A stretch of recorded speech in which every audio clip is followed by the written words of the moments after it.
My brother looked me straight in the eyes and said, "Get out. I don't want a disgrace like you at my wedding." Everyone around us went silent. I felt the blood drain from my face, but I refused to cry in front of him. I had spent months helping with that wedding. I had helped choose flowers, paid for things when he was short on money, and even stayed up late fixing problems he never knew about. Yet now I was standing outside the venue with my purse in my hand, wondering how my own brother could hate me so easily. I could have screamed. I could have told everyone what I knew about him. But something inside me said, "Walk away." So I did. I drove home with tears running down my face, replaying his words again and again. If you've ever been betrayed by someone you would have defended with your life, you know how badly that kind of pain can break you. And if you want more stories about family, betrayal, and finding strength after being hurt, stay with me and subscribe to Calm Revenge Stories. That night, I sat alone in my kitchen, still wearing the dress I had planned to wear to his wedding rehearsal dinner. I kept asking myself what I had done wrong. Then my phone rang. It was his fiancée. The moment I answered, I heard her crying. She whispered, "Please don't hang up. There's something you need to know about your brother." My heart started pounding. "What happened?" I asked. She took a shaky breath. Then she said, "The man you think you're protecting isn't the man you think he is." I froze because suddenly, his cruel behavior didn't feel random anymore. It felt planned. For a few seconds, I couldn't say anything. I just sat there with the phone pressed against my ear, listening to my brother's fiancée cry on the other end. My mind was racing so fast that I couldn't catch a single thought. Part of me wanted to believe she was calling because she had changed her mind about the wedding. Another part of me was terrified that she was about to tell me something that would completely destroy the little bit of love I still had for my brother. Finally, I whispered, "What are you talking about?" She didn't answer immediately. I heard her take a shaky breath, then she said, "Your brother has been lying to you for months." My stomach dropped. About what? About everything. I stood up from the kitchen table without even realizing it. My hands were shaking. I walked toward the window and stared into the dark street outside. There were no cars passing, no neighbors walking. Everything looked strangely quiet, like the whole world had stopped while my life was falling apart. I asked her, "Why would he lie to me?" "Because he needed you to believe his story." "What story?" She started crying again. I don't even know how to explain this without sounding crazy. "Try." She was quiet for several seconds. Then she said, "He told me you were unstable. He said you were jealous of me. He said you were trying to ruin our relationship because you couldn't stand seeing him happy." I closed my eyes. That hurt. Not because it was true, because it wasn't. I had spent months trying to make his wedding perfect. I had defended him when people questioned his decisions. I had listened to him complain about money, work, family, and wedding stress. I had even reassured his fiancée whenever he was distant. And all that time, he had apparently been telling her that I was the problem. I whispered, "Why would you believe him?" "I did." Her voice broke. "I believed him for a while." That sentence somehow hurt even more. I sat back down. "So what changed?" she said. "I found something." "What?" "I found a folder." "What kind of folder?" "Bank statements, emails, copies of documents, and messages between him and someone I didn't know." My heart started pounding. "Who?" "I don't know." The name was Marcus. I immediately recognized it. Marcus was my brother's business partner, a man I had met only twice. I remembered my brother mentioning him a few times over the past year. He always spoke about Marcus like he was some brilliant businessman who was helping him build a better future. I asked, "What did the messages say?" "I don't want to tell you over the phone." "Why?" "Because I think someone is listening." I stared at my phone. "What?" She lowered her voice. "Please don't panic. I'm not saying your phone is being monitored. I'm saying I don't trust anyone anymore." I felt a cold shiver run through me. "What exactly did you see?" "I saw your name." My breath caught. "My name?" "Yes." She began explaining what she had found. Apparently, my brother had been moving money between several accounts. Some of the money came from his business. Some came from an account connected to our late father's estate. That stopped me. Our father had died 3 years earlier. His estate had been divided between me and my brother. There wasn't much, just some savings, a small investment account, and a property that had eventually been sold. I had never questioned the paperwork because I trusted my brother. He handled most of the legal details. I suddenly felt sick. I asked, "Are you saying he took money from Dad's estate?" "I don't know yet." "Then why are you telling me this?" "Because I found a document with your signature." I couldn't breathe. "My signature?" "Yes, that isn't possible." "I know." She sounded frightened. "I know because the date on the document was a day when you were with me." I stared at the wall. She was right. I remembered that day. It was 6 months earlier. My brother had asked me to help his fiancée pick wedding invitations. I had spent almost the entire afternoon with her at a stationery store. There was no way I could have signed anything related to his business that day. I whispered, "What document?" "A loan agreement." My heart sank. "What loan?" "He apparently borrowed money using your share of the estate as collateral." I stood up again. "No, yes, no. That can't be right." I thought the same thing. "What did the document say?" "It said you voluntarily agreed to let him use your inherited funds as security." I laughed. But it wasn't because anything was funny. It was the kind of laugh that comes out when your brain can't accept what your ears are hearing. "I never signed that." "I know." "How do you know?" "Because I compared the signature." I went silent. She continued, "It doesn't look like yours." My hands became cold. "Then whose signature is it?" "I think your brother signed it." For a moment, I couldn't hear anything except the pounding of my own heart. My brother, my little brother, the same person I had protected since we were kids. The same person I had covered for when he broke things and blamed me. The same person I had loaned money to, without asking when he was struggling. The same person who had just humiliated me in front of his wedding guests. I suddenly something. Duroy. Months earlier, my brother had asked me for my old identification documents. He said he needed them because the bank had requested updated records connected to Dad's estate. I had handed them over. I never questioned it. Why would I? He was my brother, I whispered. I gave him copies of my ID. She said nothing. I could hear her breathing, then she said, "That's why I called you." I sat down slowly. "What do you want me to do?" "Don't confront him." The words came quickly. "Why?" "Because he doesn't know I found out." I looked toward the clock. It was almost midnight. My entire body felt exhausted, but my mind wouldn't slow down. She said, "If he knows that I told you, he might destroy the evidence." I swallowed. "What evidence?" "The folder." "Where is it?" "I have it." "Where?" She hesitated, then she said, "Not at home." I didn't ask why. I understood. She had become afraid of the man she was supposed to marry. That realization broke something inside me. I asked, "Are you still planning to marry him?" She started crying again. "I don't know." Then she whispered, "I was supposed to marry him tomorrow." I closed my eyes. Tomorrow. The wedding. The wedding I had been thrown out of. The wedding where everyone probably believed I was the jealous sister who couldn't accept her brother's happiness. And now the bride was sitting somewhere alone, terrified of the groom. I asked, "Why did he kick me out?" She answered immediately, "Because he knew I was going to talk to you." My heart stopped. "What?" "He asked me this afternoon if I'd spoken to you." I remembered my brother's expression when he ordered me out. At the time, I thought he was simply angry. Now I realized something different. He hadn't looked angry. He had looked scared. I remembered his eyes. He kept glancing toward his fiancée. I hadn't understood why. Now I did. He was watching her. He was checking whether she had told me anything. I whispered. "He knew."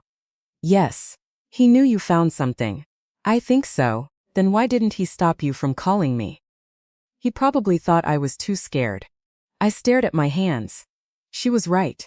I had been too scared too. Not of him, of losing my family. That had always been my weakness. I could forgive almost anything if it meant keeping peace. When our mother died, my brother and I were the only family we had left. I had promised myself I would never let anything destroy that bond. I had spent years believing that family meant staying, even when staying hurt. Now I wondered whether I had confused loyalty with self-destruction. The bride suddenly said, "There's something else." I looked up. "What?" "The reason he needed your signature." I waited, she said. "His business is in trouble." I already knew that much. But then she told me something I didn't know. He owes someone a lot of money. "How much?" She hesitated. "More than he can repay." "How much?" "Almost $400,000. I felt dizzy. 400,000? Yes. Where did he get that kind of debt? I don't know. Then why use my inheritance? Because he was trying to protect his personal assets.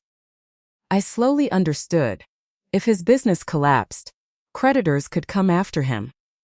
But if he had used my inherited property or funds as collateral, my assets could be pulled into the mess, I whispered. He was going to make me responsible for his debt. Yes. I stared at the ceiling for the first time that night. My sadness turned into anger, not the loud kind, the quiet kind, the kind that settles deep inside your chest and tells you something has changed forever. I said, "Did he ever actually use the money?" "I don't know." "Then we need to find out," she said. "I already found something." "What?" "A transfer." My heart started pounding again.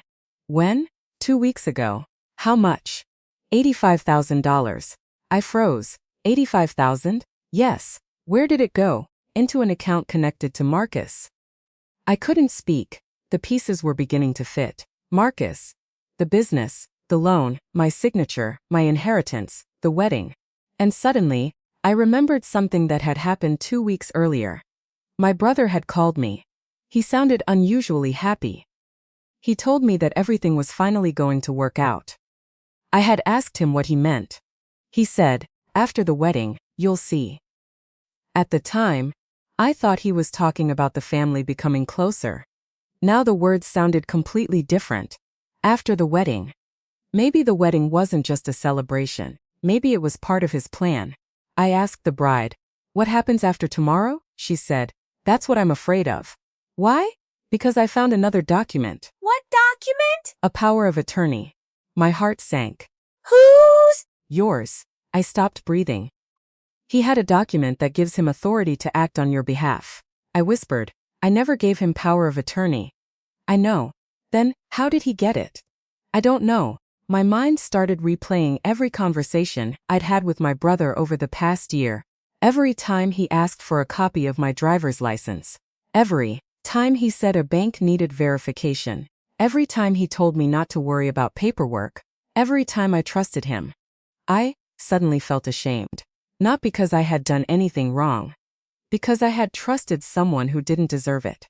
I asked, "Where are the documents now?" "I have copies." "Where is the original?" "I don't know." That frightened me more than anything else. I asked her if she had spoken to a lawyer. She said no. She was scared to leave the house. I told her to stay somewhere safe. She said she couldn't. My phone, my car, my accounts, everything is connected to him. I felt helpless. Then I remembered something. My father had once told me, never sign anything when you're emotional. And never trust someone just because they share your blood. I hadn't understood those words when he said them. Now they felt like a warning he had left for me. I told her, "Listen carefully. Don't confront him tonight." "I won't." "Don't tell him you called me." "I won't." "Send me copies of everything you have." She hesitated. "Are you sure?" "Yes, but if he finds out, he already knows something is wrong." I looked at the wedding invitation sitting on my kitchen counter. The invitation had my brother's name printed in elegant gold letters. I had stared at it for weeks with excitement. Now I couldn't even look at it without feeling sick. I said, "We're going to find out the truth." She whispered, "Thank you." Then the call ended. I sat in silence. For the first time that night, I stopped crying. I wasn't numb anymore. I was thinking, and when I started thinking, I realized there was something I hadn't told her. Something even my brother didn't know. I had kept a box of my father's financial papers. My brother had never asked about it. I had never thought it mattered. But there was one thing inside that box that suddenly seemed very important.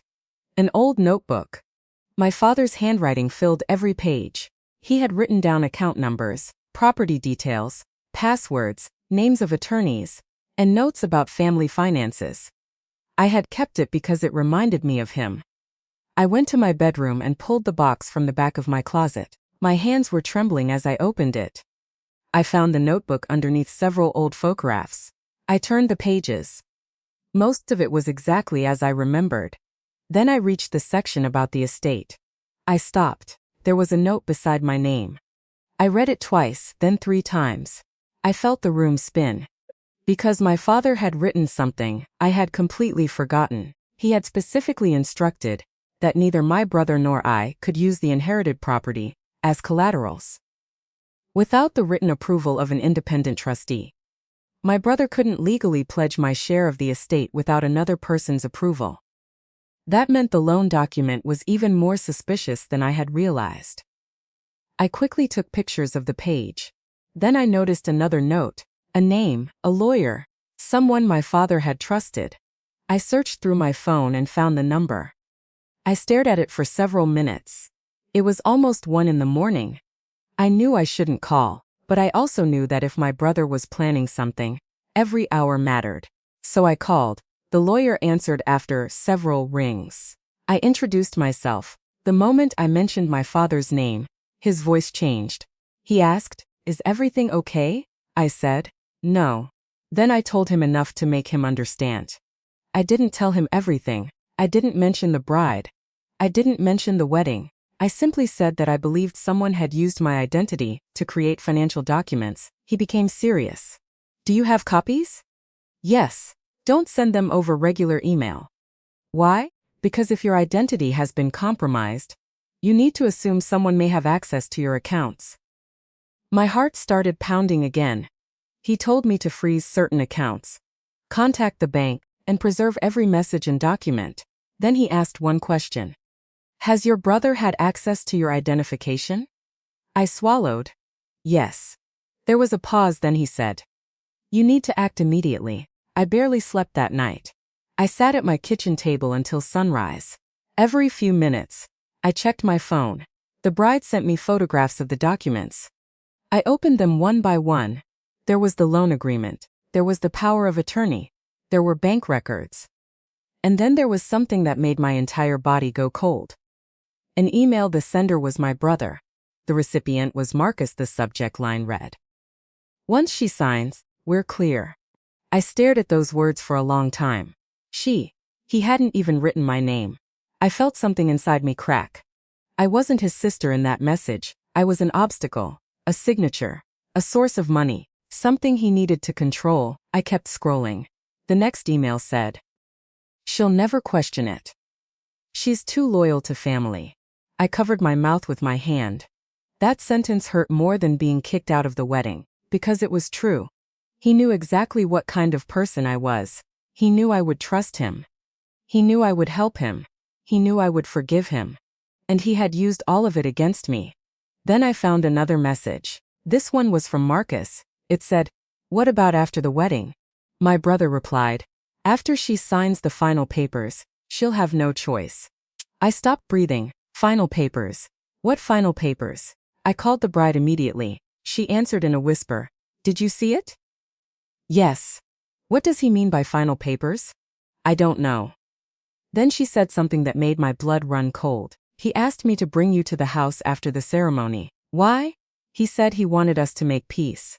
I almost laughed.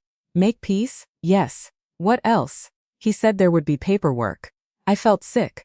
What paperwork? I don't know. Did he say why? No.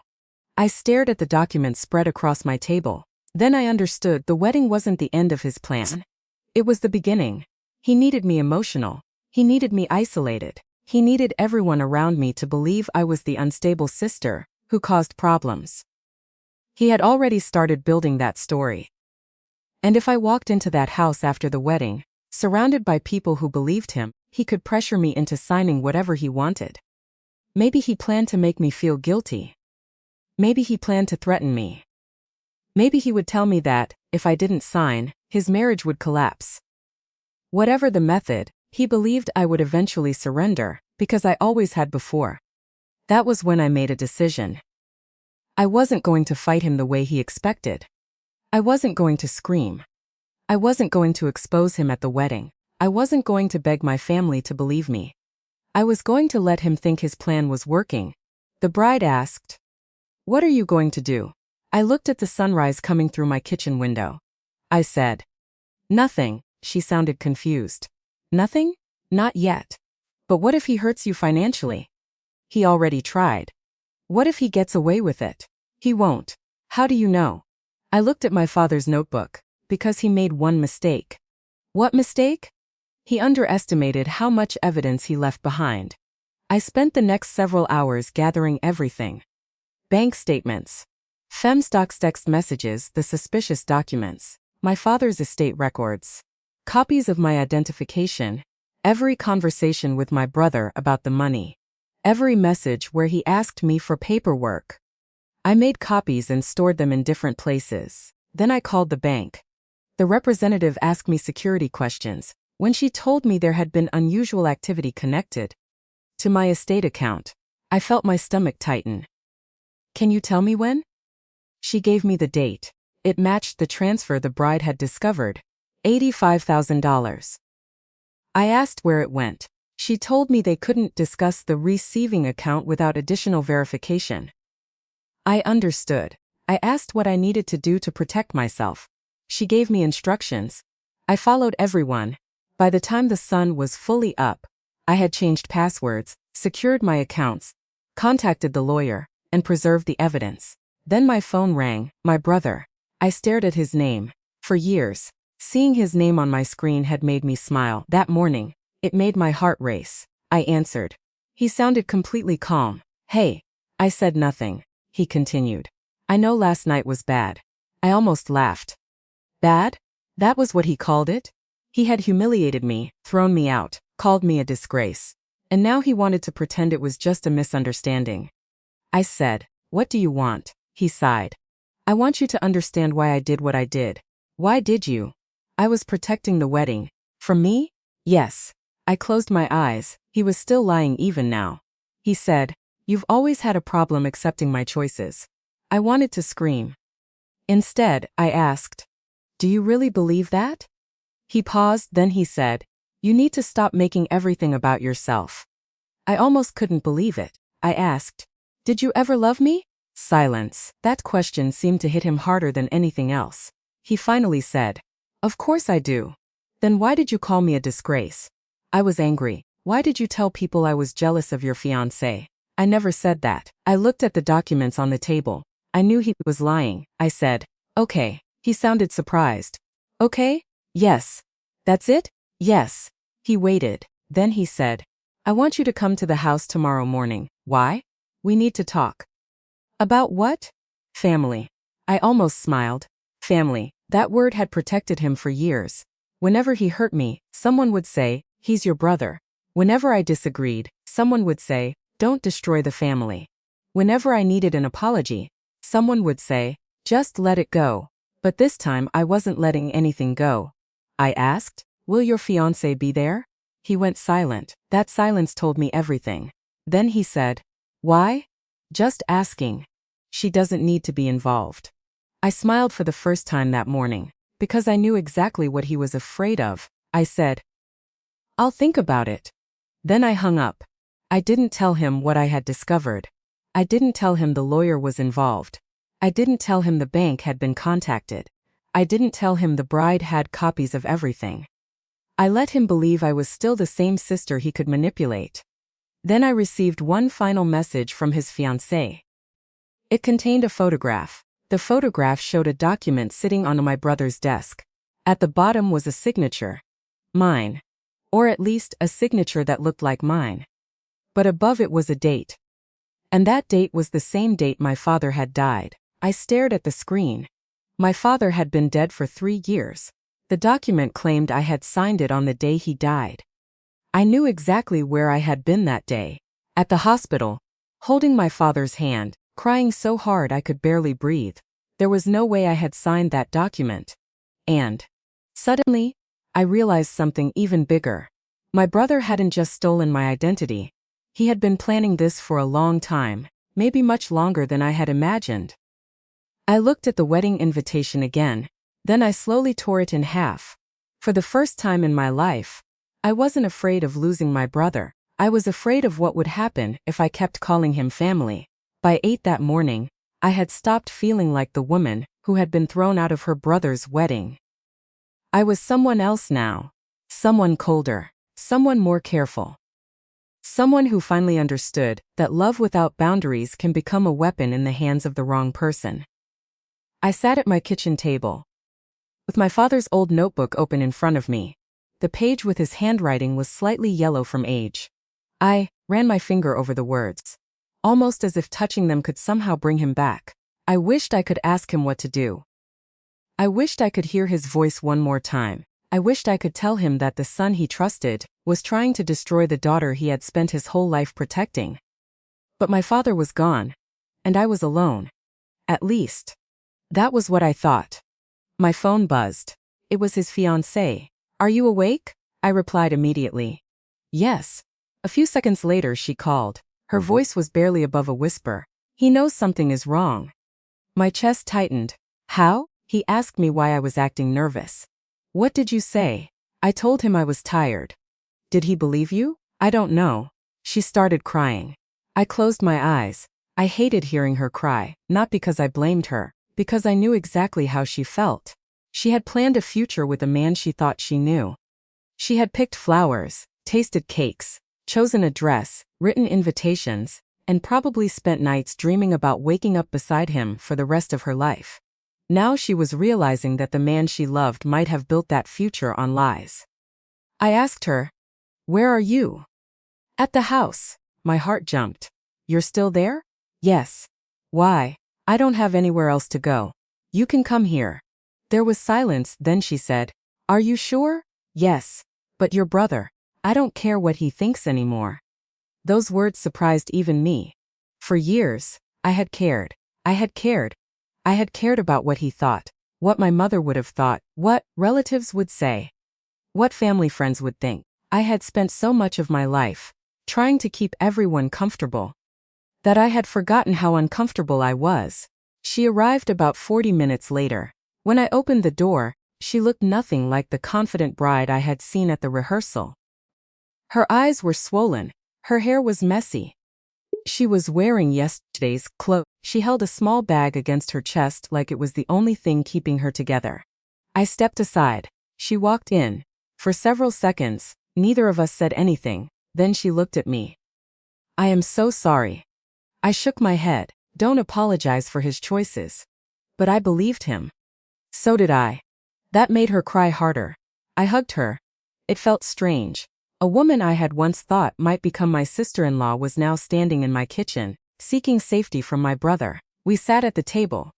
She pulled out a folder. "I brought everything." My stomach tightened. She placed the papers in front of me.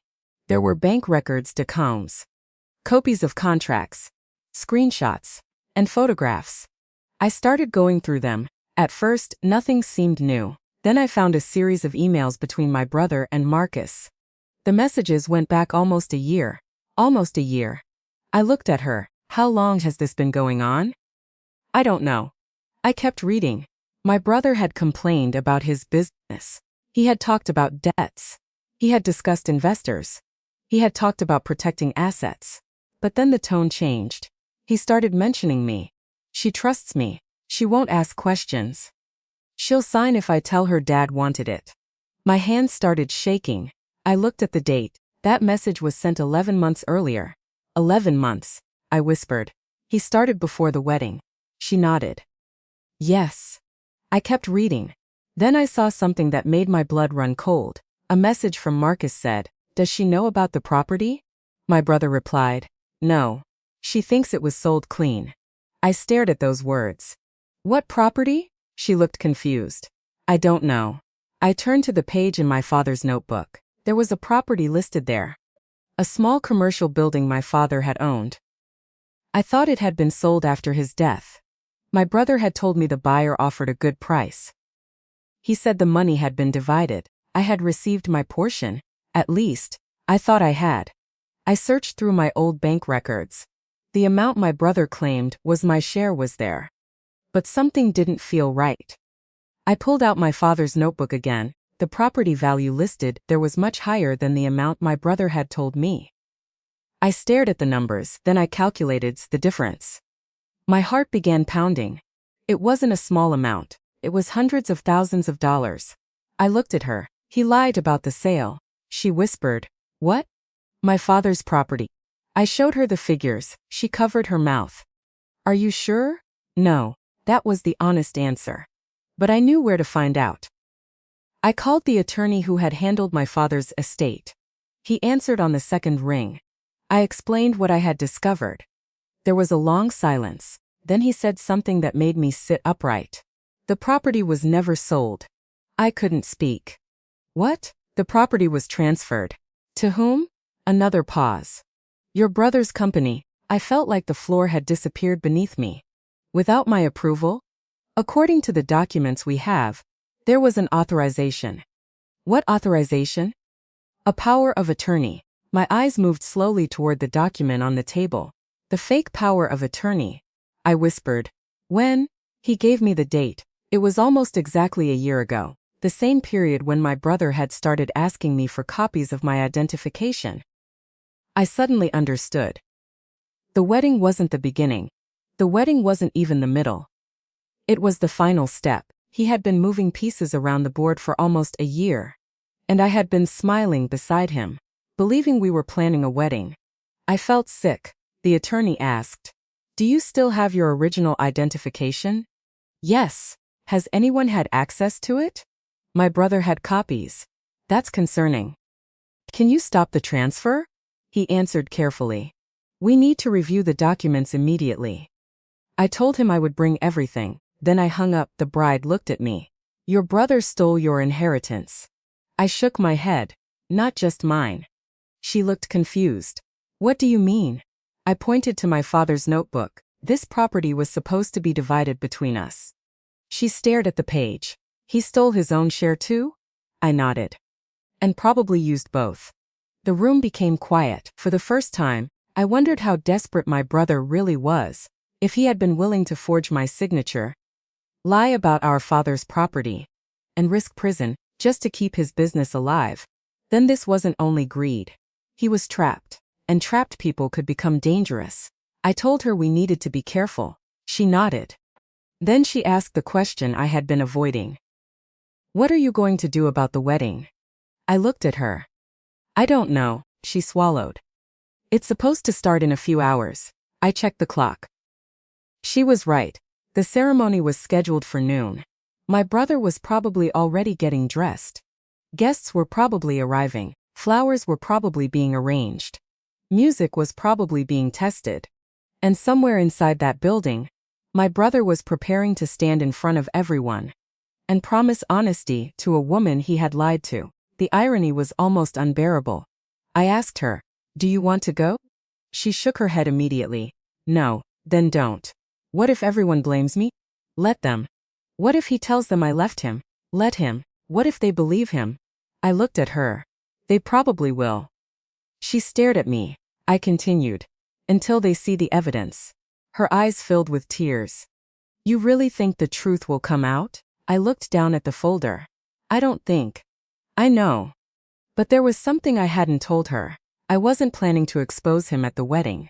Not yet. I wanted the truth to come out in a place where he couldn't manipulate the story. I wanted documents, witnesses, professionals, records. I wanted everything so clear that nobody could call me jealous, bitter, unstable, or angry. Because I knew my brother. He had already created a story about me. He would use it. He would tell everyone that I had always been difficult. That I had never accepted his fiancée.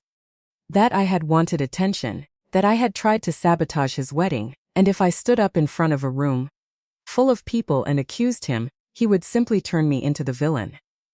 I wasn't going to give him that opportunity. Instead, I called the attorney again. I told him everything. He asked me to come to his office immediately. I grabbed the folder. The bride stood up. "I'll come with you." I nodded before we left. I looked at my reflection in the hallway mirror. My face was tired. My eyes were red. but there was something different in them. I didn't look broken anymore. I looked awake. We drove in silence. Halfway there, my phone started ringing. My brother. I ignored it. He called again. I ignored it again. Then came a message. Where are you? Another message arrived. You need to come to the wedding. Then, stop making this about yourself. Then, we're family. I stared at that last message. I almost laughed. Family, that word again. I typed a response. Then deleted it. I wasn't going to argue with him. Not anymore. The bride glanced at me. Are you okay?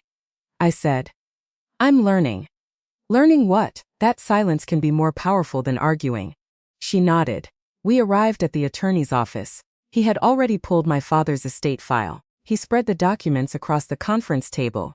For the next 2 hours, we went through everything: the property transfer, the power of attorney, the loan, the bank records, the signatures, the dates. The attorney's face became more serious with every page. Finally, he looked at me. I believe you may have been the victim of identity fraud. I swallowed. Can he go to jail? If the documents were forged and money was transferred using them, there could be serious consequences. I looked down. I should have felt satisfied. Instead, I felt sad. He was my brother. Even after everything, hearing the word jail connected to him made my chest hurt. The attorney noticed. He said gently, "You don't have to decide what happens to him." I looked up. What? Your job is to protect yourself and tell the truth. What happens after that is determined by the evidence and the law. I nodded. That sentence stayed with me. My job was not to punish him. My job was to stop protecting him from the consequences of his own choices. The attorney then showed me something unexpected. A document had been filed with the county concerning the property. The filing was recent. Very recent. It appeared my brother was preparing to sell the building. My heart stopped. When? Possibly within days. I looked at the bride. She looked terrified. If he sells it, what happens? The attorney answered. It becomes much more complicated. I stood. What can we do? He said there were legal steps available to protect my interest. He started making calls. For the first time, I felt like I wasn't alone. But then my phone rang again. This time, it wasn't my brother. It was my mother's sister, my aunt. I answered. She didn't even say hello. She said, "What did you do?" My stomach dropped. What? Your brother is devastated. I closed my eyes. He told you what happened. He said you caused a scene. Of course. The story had already started. My aunt continued. You need to stop this jealousy. I looked at the attorney, then at the bride. I said quietly, Aunt Linda, you don't know what happened. I know enough. No, you don't. Your brother has worked so hard.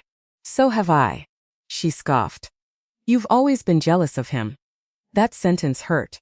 Not because it was true, because it showed me how easily my brother had convinced people. I asked, did he show you the documents? What documents? Nothing. Exactly. You're creating drama. I almost told her everything. I almost screamed. But I stopped. I remembered what the attorney had said. Tell the truth. Don't fight the story. Let the evidence speak. So I said, Aunt Linda, I love you, but I'm not going to argue with you about something you don't understand. Then I hung up. The bride looked at me. That was hard. Yes. Do you still love your family? I thought about it. Yes. Even now? I nodded. But loving someone doesn't mean handing them the keys to your life. She looked down. I wish I had learned that sooner. I squeezed her hand. You're learning it now. We spent the next hour securing the necessary records.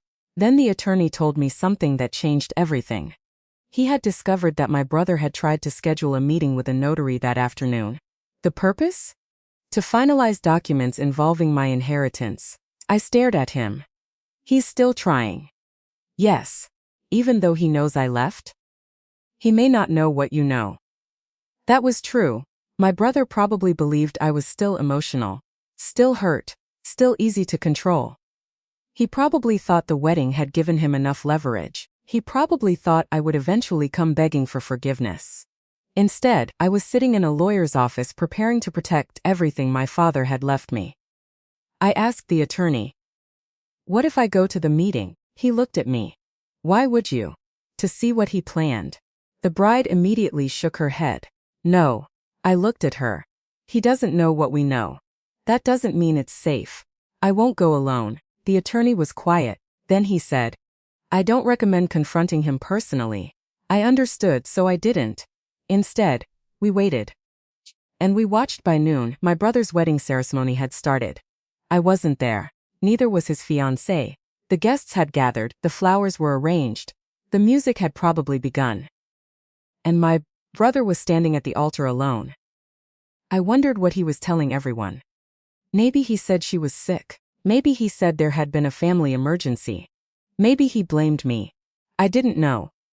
And strangely, I didn't care. For the first time, I understood something important. I didn't need to be there to defend myself. The truth didn't need an audience. It needed evidence. Then my phone buzzed. A message from my brother. You ruined everything. I stared at it. Another message followed. You always wanted this. Then, you're going to regret what you've done. I felt a chill. I showed the messages to the attorney. He told me to save everything. So I did. A few minutes later, another message arrived. This one was different. Come to the house tonight. We can fix this. I looked at the bride. She whispered, Don't go. I nodded. I wasn't going. Then she received a message of her own. She opened it. Her face changed. What? She handed me the phone. It was from my brother. You better explain where you are. Then another. I know you're with her. The bride's hands started shaking. I took the phone. The message continued. You have no idea what you've done. Then, she'll destroy you too. I looked at the bride. He's trying to scare you. I know. But her voice was trembling. I held her hand. Don't answer. She nodded. Then another message came. This one was from Marcus. It said, The deal is falling apart. Get the signatures today. I stared at it. My brother wasn't just trying to save himself. He was under pressure from Marcus. And suddenly I realized there was another person who had a reason to keep me silent. Marcus. I asked the attorney to investigate him. A few minutes later, he found something. Marcus wasn't simply my brother's business partner. He had a history of lawsuits involving financial disputes. And one of the companies connected to him had recently received money from my brother's business, the same amount that appeared in the records. The attorney looked at me. This is bigger than your brother. I felt a knot form in my stomach. How big? We don't know yet. Then he found another connection. A company registered under a different name. The owner was Marcus's relative. Money had been transferred there too. I felt dizzy. What were they doing? Possibly moving money through several entities. And my property? Could have been used as security. I sat back. For months, I had believed my brother was simply bad with money. Now I was realizing he might have been involved in something far more serious. The bride covered her face. I almost married him. I looked at her. You didn't know, but I should have. No. I said it firmly. You trusted someone you loved. That's not a crime. She started crying. I hugged her. Then the attorney said, There's one more thing. I looked up. He held a document. This authorization was notarized. So? The notary's name. He pointed to it. I read it. My heart stopped. I knew that name. I had met the notary before, not personally, but I had seen the name on documents my brother brought me. I looked at the bride. Who is this? She shook her head. Marcus's cousin. The room went silent. Everything suddenly made sense. The same people, the same documents, the same signatures, the same money, the same property. It wasn't random. It was organized. I felt anger rise inside me. But beneath the anger was something else, fear. Because if they had planned this carefully, I couldn't assume they had stopped simply because I had discovered them. The attorney told me to go home, only after making sure I was safe. He advised me not to meet my brother alone. The bride agreed to stay with me. We left the office. On the drive home, I noticed a dark SUV behind us. It stayed behind us through 2 turns, then 3. My hands tightened around the steering wheel. I didn't say anything. The bride noticed. Is that car following us? I think so. My heart started pounding. I changed lanes. The SUV changed lanes. I turned onto another street. It followed. I didn't panic. I drove toward a busy area. The SUV eventually turned away. Neither of us spoke for several minutes. When we finally reached my house, I checked the street before getting out. Everything looked normal. But I didn't feel normal anymore. The world I had trusted suddenly felt full of hidden doors. People could smile at you while planning against you. Family could hug you while stealing from you. A wedding could look beautiful from the outside while hiding a nightmare underneath. That evening, the bride and I sat in my living room. Neither of us had much appetite. She stared at the floor, then she said, "I still love him." I looked at her. She started crying. I hate saying that. You don't have to hate yourself for it. How can I still love someone who did this? Because feelings don't disappear just because the truth arrives. She nodded. I thought love was supposed to protect you. Sometimes. I looked out the window. Sometimes love makes you ignore the warning signs. She whispered. What are you going to do? I thought for a long time. Then I said, I'm going to let him think I'm still scared. She looked at me. Why? Because tomorrow, he's going to make another move. How do you know? Because he's running out of time. She looked confused. I explained. The property is at risk. The loan is at risk. His business is at risk. His wedding is gone. His fiancée knows. And now he thinks I may know something. I paused. He has one thing left. What? Control. She stared at me. And if he thinks he's losing control, he'll make a mistake. I didn't know how right I was. Because at 10:43 that night, my brother called. I answered. He didn't say hello. He said, we need to talk. I kept my voice calm. About what? You know. I don't, he breathed heavily. You've been talking to people. I felt my heartbeat speed up. Who? Don't play games with me. I stayed silent. Then he said something I will never forget. You have no idea what I'm capable of when my back is against the wall. My blood went cold. For a second, I thought about hanging up. Instead, I asked quietly, is that a threat? He didn't answer. He just said, come to the house tomorrow morning. No. His voice became sharp. You don't understand. I understand perfectly. You're going to destroy your own family. No. I looked at the woman sitting across from me. You did that. Silence, then he whispered. You should have stayed away from the wedding. The call ended. I stared at the phone. The bride was crying again. I looked at her, then at the documents, then at my father's notebook. I realized that my brother had made one final mistake. He had stopped pretending. And once someone stops pretending, the truth becomes much easier to see. That night, I locked every door. I placed the documents somewhere safe. I turned off the lights. And before I went to sleep, I looked at my father's photograph on the shelf. I whispered, I finally understand. I understood why he had always told me to keep copies. Why he had told me never to sign under pressure. Why he had warned me that family should never be an excuse to ignore the truth. I had spent years believing my brother was the person I needed to protect. But now I realized something painful. He had never been protecting me. He had been protecting himself from the day I stopped letting him, and that day had finally come. I closed my eyes. I didn't know what tomorrow would bring. I didn't know whether my brother would confess, run, threaten me, or make another desperate move. But I knew one thing. I was no longer walking into the future blind. And if he wanted a fight, he wasn't going to get the frightened sister who had walked away from his wedding in tears. He was going to meet the woman he had created by betraying her. And by morning, I was going to find out just how far my brother had gone to steal what my father left me, because there was still one document missing, the original will. And I had a terrible feeling that my brother had it.